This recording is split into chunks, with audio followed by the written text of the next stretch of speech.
tende a melhorar o cenário, né?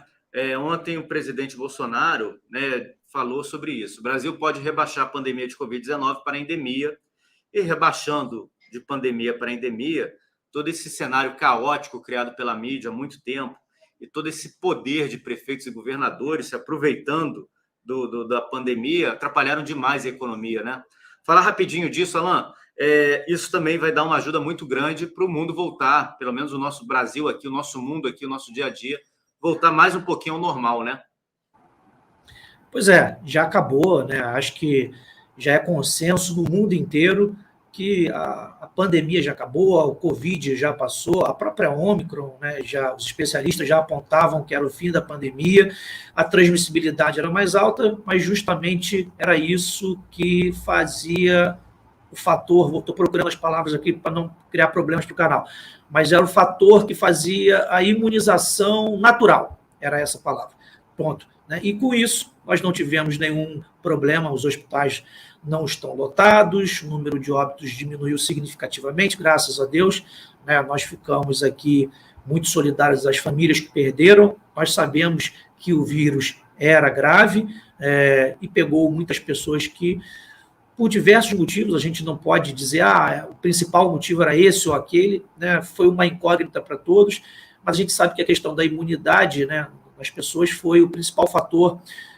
que, então, levou muita gente a óbito. Mas nós também entendemos que houve uma politização desnecessária, né? Desde o início, o presidente Bolsonaro ele foi muito cuidadoso, né, ao tratar da pandemia. O que ele dizia? Ele dizia, olha, as pessoas que forem do grupo de risco, que tiver comorbidades, essas precisam, de fato, se isolar, essas precisam, de fato, um pouco mais de cuidado. As pessoas saudáveis continuem, claro, se protegendo da maneira com que vocês acharem melhor, o que o Ministério determinar, e o mercado continua funcionando, porque nós não podemos quebrar a nossa economia, porque a médio e longo prazo, o efeito disso pode ser muito pior. Aí o que aconteceu? O judiciário deu entregou as prerrogativas para governadores e municípios, deu autonomia para que eles fizessem o que eles quisessem.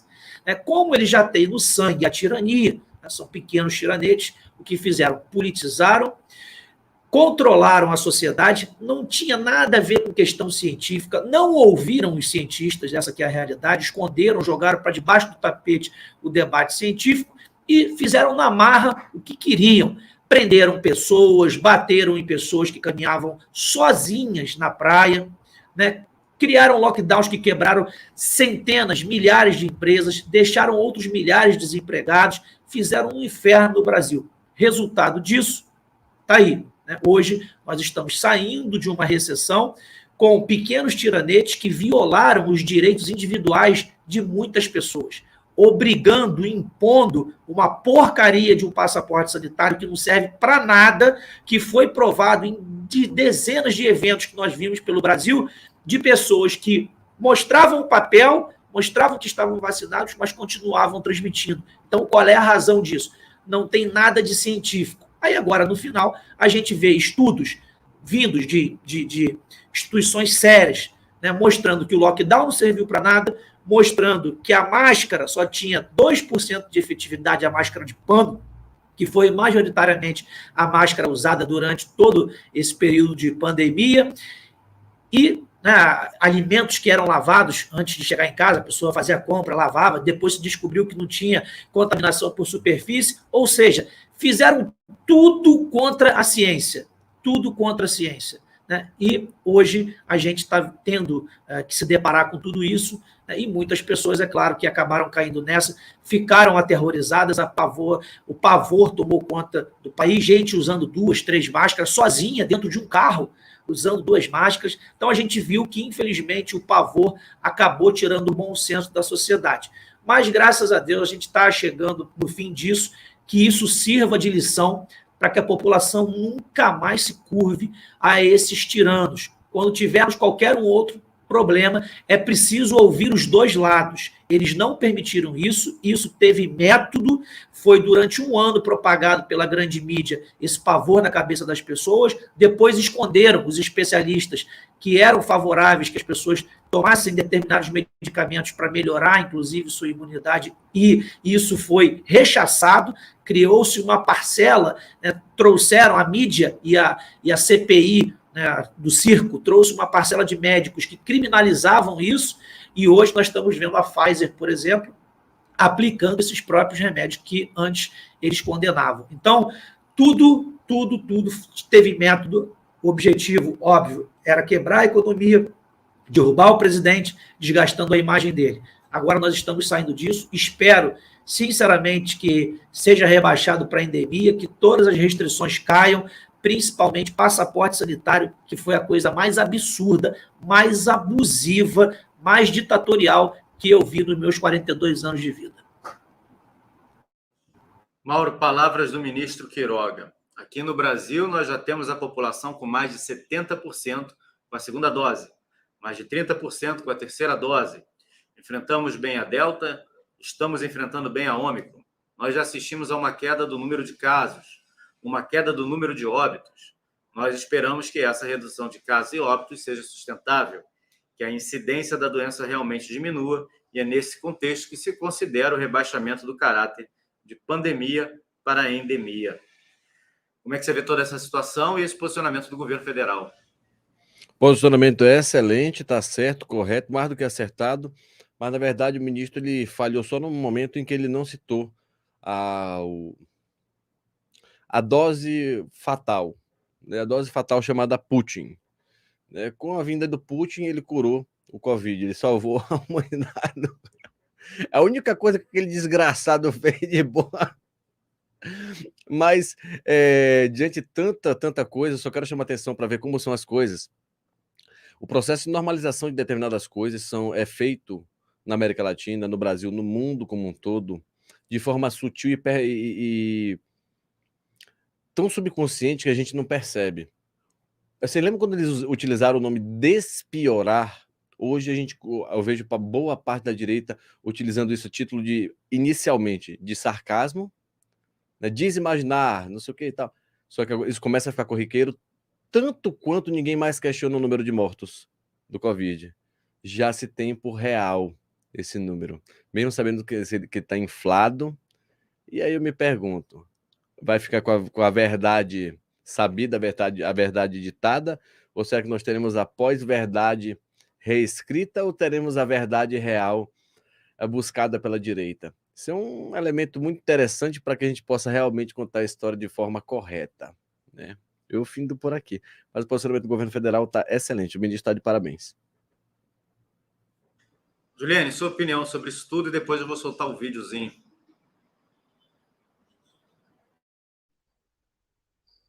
Bom, isso tudo só demonstra, né, que é pura manipulação, manipulação da mídia, manipulação das nossas mentes, né? É muito interessante a gente perceber que bastou o Putin começar uma guerra que acabou a outra guerra. Ontem eu estava vendo um psicólogo, psiquiatra, não me lembro direito, falando exatamente sobre isso, né? O mundo vivia uma guerra mundial, porque o Covid era tratado como guerra, até se falava essa palavra guerra, as pessoas viviam numa tensão de guerra, né? E isso gera efeitos psicológicos, efeitos físicos terríveis, como a síndrome do pânico. Há uma outra pandemia que ninguém fala, que é a pandemia de ansiedade, de síndrome do pânico. Olha, meu pai é professor, e ele me fala assim que quase 100% das crianças, dos alunos dele, sofrem hoje de crises de ansiedade e de crises de síndrome do pânico. O que eles fizeram com o mundo, né? E agora tem uma outra coisa para deixar o mundo numa tensão de guerra, que é uma guerra ali real, né? O tempo todo eles colocam imagens de bombardeio aqui, bombardeio ali, imagens até que nem são desta guerra, imagens às vezes de filmes, enfim, fazem tudo para manipular, mas aqui no Brasil a coisa foi ainda pior. A imprensa fez de tudo para distorcer as ações do Ministério da Saúde e do governo Bolsonaro, colocando ações que eram boas como se fossem ações más, pessoas que tinham boas atitudes como se fossem pessoas mais. O herói e a pessoa boa virava o vilão, e virou o vilão, né? Na cabeça de muita gente, isso tudo se inverteu, né? Para mim, o ministro vilão verdadeiro foi o primeiro-ministro, Mandetta. O cara que mandou todo mundo ficar em casa, só ir para procurar tratamento se sentisse falta de ar. Ou seja, quando você estiver quase morrendo, você procura um médico. Isso matou muita gente. Esse sim é o verdadeiro vilão. Mas a mídia inverteu tudo e hoje ele é o heróizinho da mídia, né? A gente vai colocar um vídeo que é do ministro interino da Saúde, que na época que teve aquele problema todo em Manaus, ele era secretário do Ministério da Saúde. Ele é médico, ele tem doutorado em ginecologia, e o nome dele é o doutor Rafael Câmara. É muito interessante o que ele fala, a gente vai precisar de algum tempo para restabelecer a verdade sobre tudo que aconteceu nessa época de pandemia aqui no Brasil. Vamos lá, vou colocar o vídeo para vocês.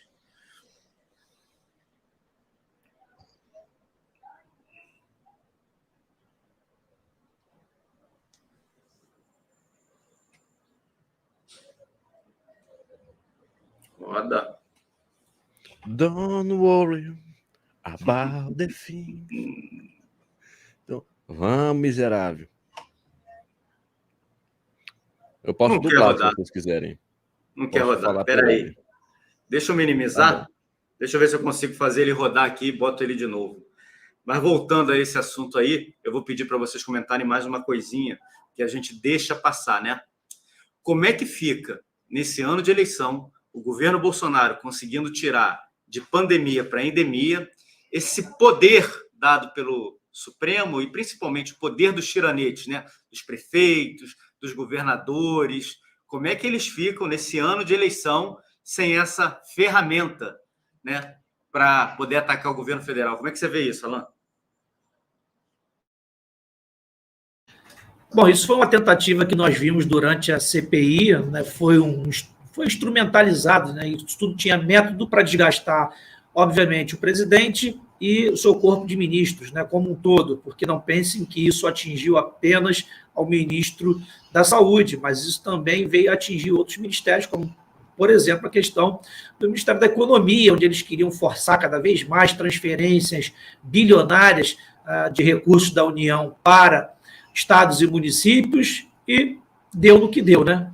Vamos ver então agora aí se depois de que tudo passar, nós conseguimos, inclusive, implementar a nossa CPI, né, para investigar esses canalhas que utilizaram-se, né, desse momento triste para poder criar com isso um capital político, né? Essas pessoas precisam ser responsabilizadas. Omar Aziz, Randolph, Renan, Otto Alencar, toda aquela galera ali, né, que desconstruiu a imagem de muita gente, precisa ser responsabilizada. Está no ar? Está no ponto o vídeo, Gustavo? Vamos já lá, vemos tempo suficiente já. Já dá para.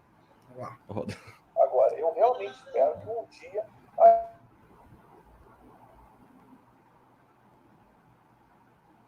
Para mim está sem som. Ele começou falando, aí ficou mudo. A voz dele entupiu. Para mim também. Tá dizendo aqui, ó. Queiroga foi muito bem.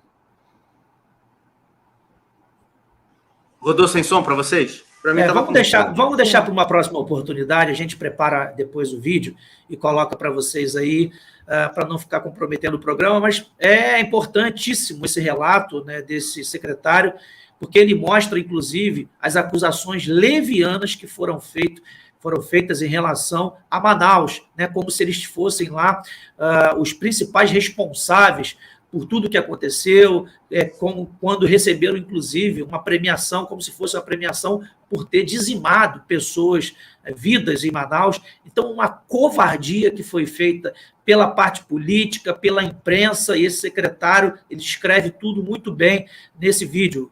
Pode ter certeza que nós vamos deixar o vídeo... Roda, Alan. Vamos ver rapidinho se roda. Vamos lá. Deixa eu botar no início aqui. Agora, eu realmente espero que um dia a história mostre o que o Ministério da Saúde fez. E aí, eu vou entrar, então, na questão de Manaus, que é muito importante para mim falar, no começo, e é muita injustiça o que se faz hoje com o ministro Pazuello, com alguns secretários do Ministério da Saúde, de dizer que o Ministério da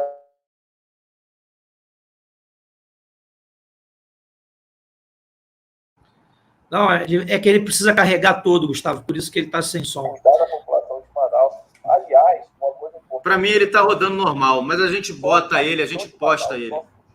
A gente posta ele. Deixa eu desligar ele aqui, peraí. Pronto. Vocês querem que eu coloque o áudio dele aqui? Pode Se você ser. tiver o áudio, a gente Vou pode mandar o botar botão o áudio. Coloca o áudio. Eu consigo Só colocar tem no um meu do microfone, Abílio. de repente. Vê se fica bom. Vai, Tá. coloca aí. Sem olhar para trás, somente por É muito amor. importante para mim falar. No começo, e é muita injustiça o que se faz hoje com o ministro Pazuello, com alguns secretários do Ministério da Saúde, de dizer que o Ministério da Saúde foi para Manaus para matar as pessoas. Quem faz isso deveria ser severamente punido. O ministro Pazuello levou todos os secretários do Ministério para Manaus, para cuidar da população de Manaus. Aliás, uma coisa importante a dizer é o seguinte, só a questão de Manaus só surgiu porque o ministro Pazuello é de Manaus, e ele recebeu as informações das pessoas conhecidas dizendo que a situação ali estava ficando grave. Eu nunca vi a mídia questionar. Lembrem-se que na primeira onda, lá em 2020, Manaus também colapsou. Alguém lembra de algum ministro do Brasil ter ido lá na época, o ministro da época ter ido para Manaus, ou ter sido cobrado por não ter feito ou deixado de fazer alguma coisa em Manaus, mas o ministro Pazuello, por ter ido com seus secretários, cobrado e dizendo que foi lá para matar as pessoas. Isso é uma injustiça absurda. Eu, especificamente, eu fiquei lá do dia 10 ao dia 29. Eu saí de Brasília para ficar um dia. Eu fui com uma calça, 2 camisas e 2 pares de meia e um sapato. E assim fiquei até o final, porque estava Manaus fechado, lockdown, não tinha como comer.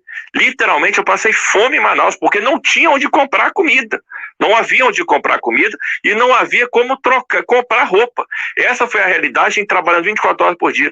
Eu cheguei em Manaus com menos da metade das unidades básicas de saúde abertas e saí de Manaus deixando 100% das mais 200 unidades básicas de saúde abertas com recurso e comércio do governo federal. Eu consegui fazer o edital do Mais Médicos em poucos dias, e coloquei médicos em todas as unidades básicas de saúde, além, a prefeitura tinha acabado de entrar, era o prefeito, o Davi, entrou dia 4 de janeiro. Nós juntamos os esforços da nossa equipe, junto com eles que tinham acabado de chegar, inclusive muito assustados com aquela situação, e nós os orientamos ao que fazer. E aí hoje Manaus, que era uma situação de caos quando entramos, no ranking do Previne, é a melhor capital do Brasil. E isso muito pelo governo federal, e basta perguntar para os gestores de lá o que eles tinham a dizer.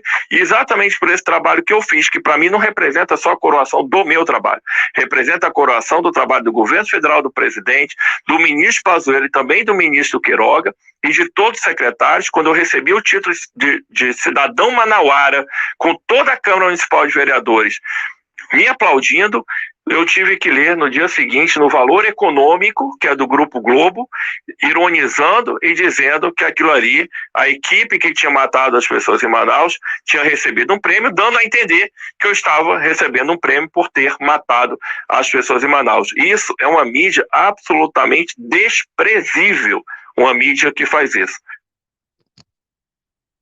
Esse foi um trecho da entrevista que ele deu e, assim, mostra toda a manipulação, como eles fazem, né? Transformam heróis em vilões sem o menor problema, né? Essa matéria que o Valor Econômico fez foi ridícula. Os verdadeiros vilões, na verdade, são os políticos de Manaus, que deixaram chegar ao caos, e eu tenho para mim que deixaram chegar neste caos porque queriam culpar o governo Bolsonaro.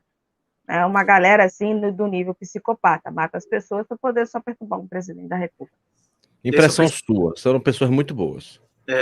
Esse é o ponto, né, Juliane? É tanta gente ruim e fazem tanta maldade que a gente vai ficando sensibilizado em relação a isso. A gente vai perdendo até dimensão. Olha o que o presidente enfrenta, que o povo brasileiro enfrenta, né? Gente má, gente ruim, gente que mata, gente que não tem pena. Isso é na imprensa, isso é no meio político, isso é no judiciário. Os caras, para não largarem o poder, eles fazem de tudo efetivamente. São terríveis, é gente muito ruim, né? É gente muito ruim. A turma que a gente lida é muito ruim.